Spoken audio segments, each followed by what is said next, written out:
ಕರಿಮೆಣಸು ತೋಟಗಳ ನಿರ್ವಹಣೆ ಕುರಿತು ಡಾಕ್ಟರ್ ಎಸ್.ಜೆ. ಅಂಕೇಗೌಡ ಅವರೊಂದಿಗಿನ ಸಂದರ್ಶನ ಪ್ರಸಾರ ಆಗುತ್ತೆ. ಇದಿಷ್ಟು ಮುಖ್ಯ ಕಾರ್ಯಕ್ರಮಗಳು ಇವತ್ತು ಆಗಲಿಕ್ಕಿರೋದು.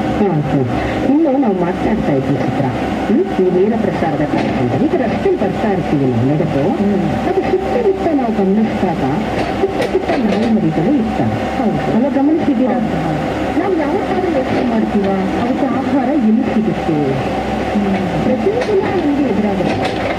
ಆದ್ರೆ ನಮಗೆ ಒಂದು ಆಲೋಚನೆ ಬರ್ಬೇಕಲ್ವಾ? ಏನು ಅಂತಂದ್ರೆ, ಇದು ಊಟ ಅವಕ್ಕೆ ಎಲ್ಲಿ ಸಿಗುತ್ತೆ, ಯಾರು ಕೊಡ್ತಾರೆ?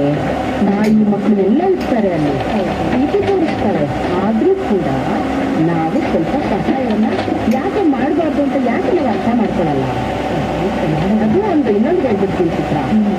ಇಂಥ ಬಿಸಿಲಿರುತ್ತೆ, ಆ ಬಿಸಿಲಲ್ಲಿ ಒಂದು ದೊಡ್ಡ ಮರದ ಕೆಳಗಡೆ ಹೋಗ್ತೀವಿ. ಅಬ್ಬಾ ಎಷ್ಟು ಬಿಸಿಲು ಅಂತ.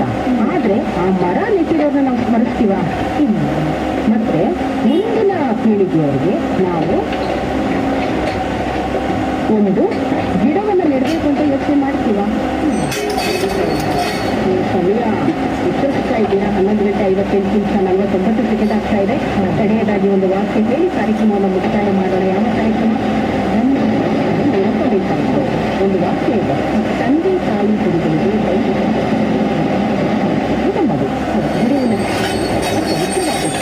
ಗುರುವಿಗೆ ಸೃಷ್ಟಿ ಸ್ತುತಿ ಲಯಕಾರಕವಾದ ಬ್ರಹ್ಮ ವಿಷ್ಣು ಮಹೇಶ್ವರರ ಸ್ಥಾನವನ್ನು ನೀಡಿ ಗೌರವಿಸಲಾಗಿದೆ.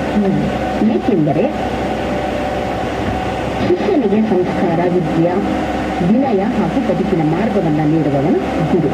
ಈ ಮಾತುಗಳನ್ನು ಹೇಳ್ತಾ ನೀವು ಭಯ ಪಡಿಸ್ತಾ ಇದ್ದೀರಿ, ಸಮಯ ಆಯಿತು ಬೇಗ ಕಾರ್ಯಕ್ರಮನ ಮುಗಿಸಿ ಅಂತ